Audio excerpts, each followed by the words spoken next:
Why are so many Christians so unloving who are supposed to follow a loving God?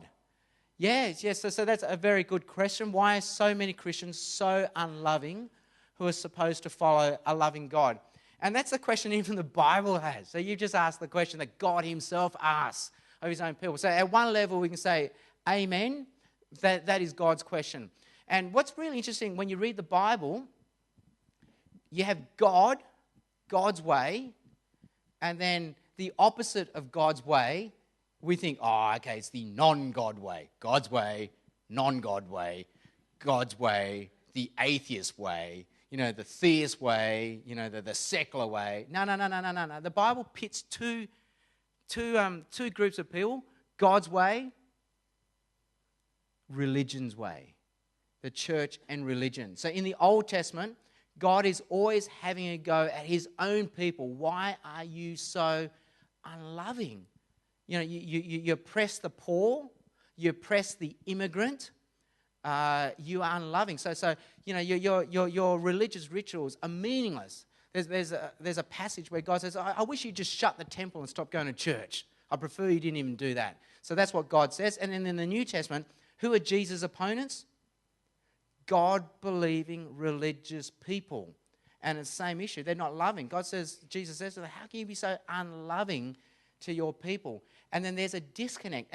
And the Bible would almost want to say that maybe these aren't real Christians. Because there's a book in the Bible called 1 John, 2 John, and 3 John that says, how do we know if someone's a Christian? Well, we can ask them, what do you believe? Okay, we could do that. And it says that's helpful.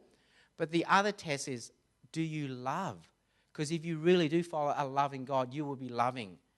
If you really do believe there's a God who's so generous, he died for you, you will be generous. If you really do believe there's a God who's so faithful to you, he died for you, you would be faithful to each other. And so the Bible does use that as criteria. Maybe another thing to think about, so that's an answer at one level, but an answer at another level is, well, what is Christianity?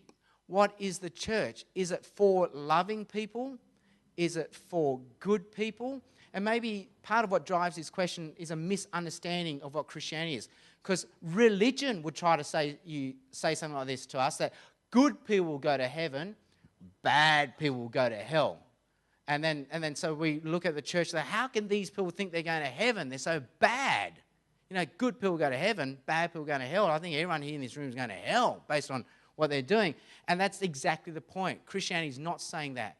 It's actually saying humble, trusting people go to heaven, and self-righteous people, they're the ones who go to hell. And so the Bible always pits the self-righteous religious people as the ones who go to the other place, and the humble people who trust in God's mercy as the ones who go to heaven. So Jesus tells that story of the two people going to the temple. The self-righteous person who says, oh, look at me, God, I'm so good. Well, God says, well, he's actually not justified in God's sight. And the one who just says, have mercy on me, God, a sinner, well, he's the one who's justified. So maybe that's something to think about, that question at one level is asking this, but at another level it's asking, well, what really is Christianity about? Is it saying good people go to heaven, bad people go to hell? And it's not saying that at all. It's saying those who are humble enough to trust in God, they go to heaven. But those who keep trusting in how good they are, they actually go not to heaven.